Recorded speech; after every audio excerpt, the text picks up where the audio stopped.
बिस्मिल्लाहिर्रहमानिर्रहीम। अस्सलाम वालेकुम नाज़रीन, आप यूट्यूब चैनल देख रहे हैं। मैं इमरान खान हूँ। स्वाबी में भी नाज़रीन क्लाउड बर्स्ट हो गया है। ये हमने कभी सुना ही नहीं था कि क्लाउड बर्स्ट भी होता है और कभी इन चीज़ों के बारे में आइडिया भी नहीं था। लेकिन क्लाइमेट चेंज के साथ साथ ये चीज़ें अब पाकिस्तान में बहुत ज़्यादा हो रही हैं। मकबूजा कश्मीर में भी क्लाउड बर्स्ट हुआ। इससे पहले हम कई बहुत दूर दराज इलाकों से कभी कोई ऐसी खबर आ जाती थी लेकिन कोई इतना नुकसान नहीं होता था। लेकिन अब क्लाउड बर्स्ट होता है और देखें, एक एक बादल के ऊपर जो पानी मौजूद होता है वो बहुत बड़ी मिकदार में होता है और अचानक क्लाउड बर्स्ट होता है तो पानी बहुत तेज़ी से, जैसे कोई टैंकी फट जाती है या कोई सैलाब का बंद टूट जाता है या किसी बंद का, यानी सैलाब के लिए बंद टूट जाने का मतलब ये है जैसे कोई डैम है उसका बंद टूट जाए तो अचानक पानी निकल आता है। तो इसी तरह से जब क्लाउड बर्स्ट होता है तो पानी एकदम फैल जाता है और बहुत तेज़ी से नदी नाले भर जाते हैं। अब स्वाबी में जो क्लाउड बर्स्ट हुआ, अब तक की इतला के मुताबिक 18 अफराद जाँ बहक हुए हैं। मवेशियों का नुकसान हुआ, घरों का नुकसान हुआ, लोगों की प्रॉपर्टीज़ का, गाड़ियों का नुकसान हुआ, वो अलग से है। खैबर पख्तूनख्वा में ये वाक़यात तवातर के साथ हो रहे हैं और ये क्लाइमेट चेंज की वजह से है। पाकिस्तान को ये बात समझनी होगी। मैं कई मरतबा पहले भी ये बात कर चुका हूँ कि पाकिस्तान को जो दो बहुत बड़े मसाइल हैं उनमें पहला मसला जो है वो क्लाइमेट चेंज का है। अगर हमने अपने माहौल को ठीक ना किया तो हमारे पास रहने की जगह नहीं बचेगी। और दूसरा एक बड़ा मसला पाकिस्तान में पोलराइजेशन का है, यानी ये जो इंतहा पसंदी एक पाकिस्तान में फैल गई है वो एक बहुत बड़ा मसला है। उसे कंट्रोल करना बहुत ज़रूरी है। बाकी सारी चीज़ें जो हैं उनको आप वक्त के साथ कंट्रोल कर सकते हैं। अगर वो लंबी चलती भी रहें तो आप उनके साथ लड़ते लड़ते 5 साल में 6 साल में एस्टेब्लिशमेंट को शिकस्त देनी है, उन्हें दीवार के साथ लगाना है या उन्हें उनके असल काम में वापस भेजना है। ये अगर जल्दी नहीं भी होगा तो पाकिस्तानी बर्दाश्त कर लेंगे। लेकिन क्लाइमेट चेंज का मामला या इंतहा पसंदी का मामला, इसका हल होना बहुत ज़रूरी है और पूरी कौम की मदद चाहिए होगी। लेकिन कौम इकट्ठी होगी तो मदद करेगी ना। कौम को तो पाकिस्तान की एस्टेब्लिशमेंट ने तकसीम किया हुआ है सिर्फ अपने फ़ायदे के लिए। तो स्वाबी में एक बहुत बड़ा नुकसान हुआ। उसके अलावा कराची पूरा का पूरा ऐसा लगता है डूब गया। जो मकामी लोग हैं या जर्नलिस्ट हैं वो बता रहे हैं कि 70 मिलीमीटर बारिश हुई है वहाँ पे कराची में। और उसके बाद मनाजिर ये हैं कि हर तरफ सड़कें जो हैं वो डूब गई हैं, गाड़ियाँ डूब गई हैं, मोटरसाइकिलें बंद पड़ी हैं। लोग जो हैं वो यानी काफ़ी 2-2, 2.5 फुट पानी के अंदर लोग गुजर रहे हैं। ये कराची के अंदर हो रहा है। लोगों की इमलाक का नुकसान हो रहा है, घरों के अंदर पानी दाखिल हो गया। ऐसा तो नहीं होता था, लेकिन आप देखें लगातार कराची को तबाह बर्बाद कर दिया गया है। कराची के नाले जो हैं वो उनकी सफाई नहीं की जाती, जो फंड मिलता है उसको खर्च नहीं किया जाता। सारा साल पैसा अयाशी में उड़ा दिया जाता है और बरसात में आगे सारा मामला एक्सपोज हो जाता है। फिर बीमारियां फैलती हैं, मच्छर आते हैं, डायरिया फैलता है, मलेरिया फैलता है और हर दफ़ा बारिशों के बाद ये होता है। तो कराची भुगत रहा है बेचारा। हालांकि कराची कभी भी पीपल्स पार्टी को वोट नहीं डालता, लेकिन कराची भुगत रहा है। अब तो सिंध भी पीपल्स पार्टी को वोट नहीं डालता, लेकिन सिंध भी भुगत रहा है। यानी जो सिंध के हारी हैं उनका पानी आसिफ अली जरदारी साहब ने मिलिट्री एस्टेब्लिशमेंट के कहने के ऊपर, जहां पे जर्नैलों के रकबे हैं रेगिस्तान में, वो वहां भिजवा दिया। यानी जहां पे पाकिस्तान के मिलिट्री जनरल्स रिटायर होते हैं तो उनको रकबे दिए जाते हैं। भावलपुर में, भावलनगर में उनको रकबे दिए जाते हैं, चोलिस्तान में। अब वो सारे इलाके जो हैं वो रेगिस्तान है। अब उन इलाकों को सैराब करने के लिए जो सिंध की जरखेज ज़मीनें, जहाँ पे सदियों से सिंध के हारी जो है वो खेती बाड़ी कर रहे हैं, जरदारी साहब ने वो सारा पानी दे दिया उनको कि जी मिलिट्री एस्टेब्लिशमेंट ये पानी ले जाए और जितने जर्नैल रिटायर होते हैं उनके रकबे सैराब होने चाहिए, अवाम की खैर है। तो सिंधियों के साथ भी इन्होंने ज्यादती की है, कराची वालों के साथ भी ज्यादती की है और कराची एक बार फिर डूब रहा है। लाहौर और पेशावर में जो है वो 200 मिलीमीटर बारिश भी हो जाती है ना, फिर भी ऐसा नहीं होता जैसा यहां पे हम कराची में होता हुआ देख रहे हैं 70 मिलीमीटर बारिश में मुबैना तौर पे। तो अब ये सूरत हाल है। सैलाब मुतासरीन के लिए जो वफाक ने अभी तक इमदाद की है खैबर पख्तूनख्वा को, जरा उसका डाटा भी आया, मैं डाटा आपके साथ शेयर करता हूं। ये जरा आप डाटा चेक करें कि जो सैलाब मुतासरीन की इमदाद के लिए जो सामान अभी तक वफाकी हुकूमत ने दिया है, वफाक ने अभी तक मदद में, ये मुजम्मल असलम साहब बता रहे हैं, 200 टेंट दिए हैं, 5 जनरेटर दिए हैं, 5 डी वायरिंग पंप दिए हैं, 500 कंबल दिए हैं, 10 शेल्टर और 1 ट्रक अद्वियात का पहुंच चुका है और एक रास्ते में है।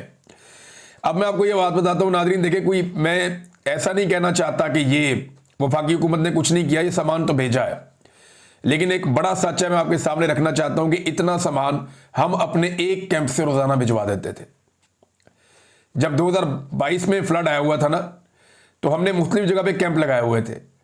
इससे ज्यादा सामान हम एक कैंप से रोजाना रवाना कर देते थे।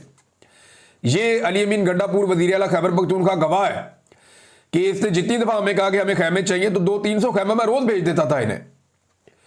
इसी तरह हम खैमा भिजवाते थे सिंध के अंदर, बलूचिस्तान के अंदर, तो इससे कई गुना ज्यादा सामान तो हमारे कैंपों से निकल कर जाता था। मैं एक आदमी था, या पूरी रियासत है, इनके पास बेशुमार पैसा है। अवाम का पैसा जब आप अवाम के ऊपर खर्च करते हैं ना, एक एक रुपए का आप हिसाब रखते हैं और अपनी जेबें भी आप टटोलते हैं, तो अल्लाह ताला बड़ी बरकत डाल देता है। यहां इनके पास अरबों रुपए के फंड है और सामान इन्होंने भेजा ऊंट के मुंह में जीरा। ये इन्हें अवाम की फिक्र है और ये इनके हालात है। नाज़रीन, अब माफी वाले मामले पे जरा वापस आ जाए।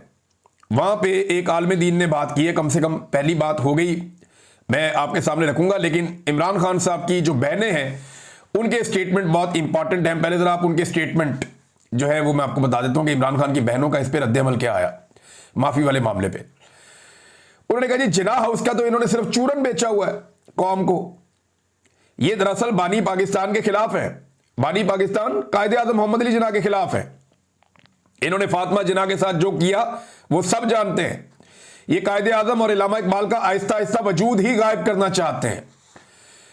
अब हमने फैसला किया है कि गाड़ियों पर कायदे आज़म और इल्लामा इकबाल के स्टिकर्स लगाएंगे, हाथ में तस्वीर उठाएंगे। ये कायदे आज़म के खिलाफ हैं। फलस्तीन का झंडा उठाने पर जेल हो जाती है। ये अलीमा खान साहबा ने बताया कि जनाब ये जो रियासत है या एस्टेब्लिशमेंट, और ये मैं आपको सच बता रहा हूं, ये बात और लोग भी इसकी गवाही देंगे कि पाकिस्तान की मौजूदा एस्टेब्लिशमेंट को कायदे आज़म मोहम्मद अली जिन्ना से बड़े सीरियस इश्यूज हैं। एस्टेब्लिशमेंट को हमेशा से कायदे आज़म और उनके नजरियात से इश्यूज थे। कभी भी कायदे आज़म की वो तकारीर या वो बयानात या कायदे आज़म मोहम्मद अली जिन्ना से जो उन्होंने बातें खास तौर पर बताई थी, फौज के हवाले से, इंतजामिया के हवाले से, सियासत के हवाले से, सियासत में मुदाखलत के हवाले से, ब्यूरोक्रेसी की जिम्मेदारियों के हवाले से, वो बातें कभी भी ये मंजरे आम पर नहीं आने देते। उन्हें कभी भी माशिरत उलूम की किताबों का हिस्सा नहीं बनाते। ये नहीं बनाते कि कायदे आज़म ने कहा था कि फौज का काम सिर्फ और सिर्फ सिक्योरिटी है और वो भी आपको सिविलियन हुकूमत जो हुक्म देगी वो आप करेंगे, आपका काम पॉलिसी बनाना नहीं है। माशिरत उलूम की किताब में कभी भी कोई आर्मी चीफ ये लिखने नहीं देगा, ना कोई DGISPR ये बात माशिरत उलूम की किताब में लिखने देगा, ना आपको बताएगा। तो कायदे आज़म मोहम्मद अली जिन्ना जो हैं वो इनके लिए एक बहुत बड़ा मसला है। और अब उन्होंने ये फैसला किया कि जहां बाकी सारे मसले हल किए जा रहे हैं तो कायदे आज़म का मसला भी परमानेंटली हल कर दिया जाए। और हल करने के लिए जो पहला तरीकाकार है, जो आगाज है, वो इस 14 अगस्त को हुआ है, जब कायदे आज़म मोहम्मद अली जिन्ना का नाम लेने पर ही पाबंदी लग गई थी, उनकी तस्वीर लगाने पर पाबंदी लग गई थी। पाकिस्तान की मिलिट्री एस्टेब्लिशमेंट ने इस मर्तबा कायदे आज़म मोहम्मद अली जिन्ना के नाम को नीचा करके दिखाया है।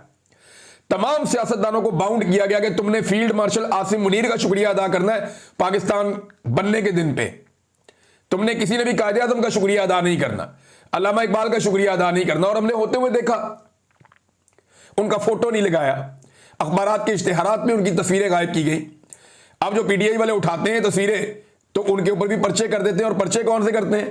दहशतगर्दी के मुकदमात किए जा रहे हैं उनके ऊपर।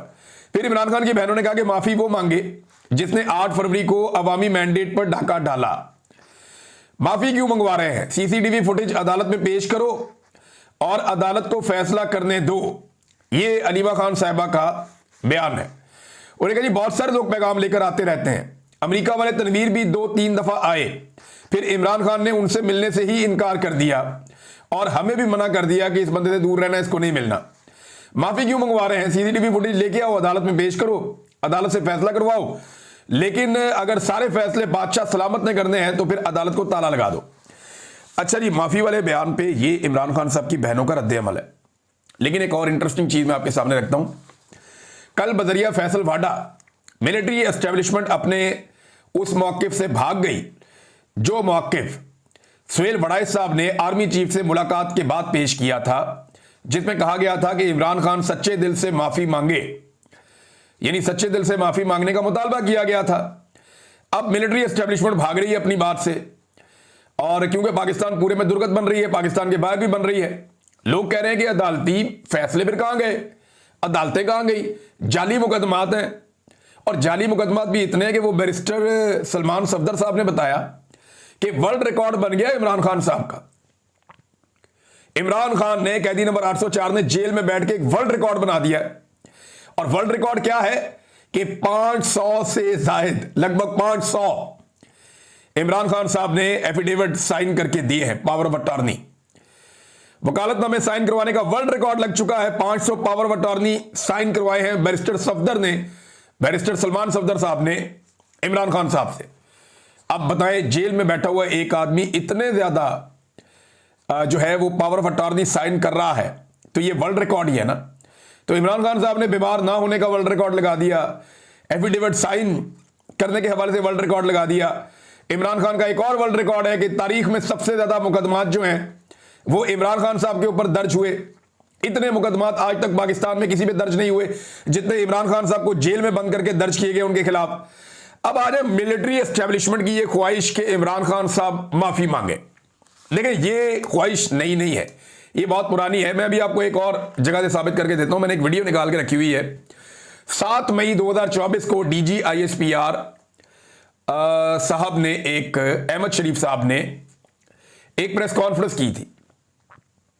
उस प्रेस कॉन्फ्रेंस में जब एक सवाल किया गया डीजी ISPR साहब से कि जनाब इमरान खान साहब PTI कैसे ये मामला आगे बढ़ेगा और कैसे निकलना है, ये वो पहले उन्होंने बहुत बुराइयां की थी पाकिस्तान तहरीक इंसाफ की डीजी ISPR ने।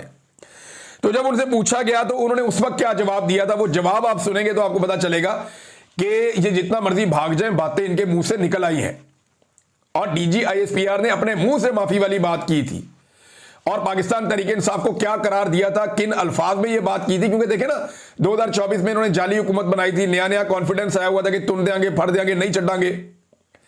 फिर इन्हें इस बात का भी आइडिया था, इन्हें पता था कि डोनाल्ड ट्रंप इलेक्शन नहीं जीत रहा, तब जो बाइडेन बैठा हुआ था, तो इनका तो कॉन्फिडेंस ही कहीं से कहीं पहुंचा हुआ था।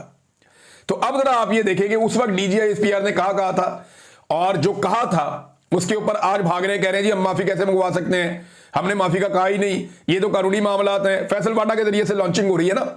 लेकिन आर्मी चीफ ने जिस ख्वाहिश का इजहार किया उसकी एक गवाही आज से 1 साल पहले, बल्कि 1.25 साल पहले, 1.5 साल होने वाला है, डीजी ISPR ने खुद दी। तरह ये सुने आप क्या कहा था। ऐसे सियासी इंतशारी टोले के लिए सिर्फ एक ही रास्ता है कि वो सिद्ध के दिल से माफी मांगे कौम के सामने और ये वादा करे कि वो नफरत की सियासत को छोड़ के तामीरी सियासत में हिस्सा लेगा। अब ये सियासत भी सिखाएंगे, ये बताएंगे नफरत की सियासत क्या होती है और तामीरी सियासत क्या होती है। सारी जिंदगी इन्होंने नफरत फैलाई है और ये नवाज शरीफ भी चोर है, जरदारी भी चोर है, वो 10% है, वो 20% है, वो जो है कौमी सलामती के लिए खतरा है, फलां भी कौमी सलामती के लिए खतरा है। क्लाशनकोफ इनकी पॉलिसी की वजह से पाकिस्तान में आई, खुद कुछ बम्बार इनकी पॉलिसी की वजह से पाकिस्तान में आए। नफरत फैला के पाकिस्तान का बेड़ा गर्क कर दिया। आज बलूचिस्तान नफरत की आग में जल रहा है। वो बच्चे बच्चियां आके सड़कों पे इस्लामाबाद की बैठे हैं, उनसे बात करने को कोई तैयार नहीं है। उन्हें 35 दिन हो गए हैं बलोच मुजाहिरीन को वो वहां बैठे हुए। और मिलिट्री एस्टेब्लिशमेंट जिसने ये सारी नफरत इस मुल्क के अंदर फैलाई, तमाम सियासी लीडरों को जो उनके खिलाफ गए उन्हें जेलों के अंदर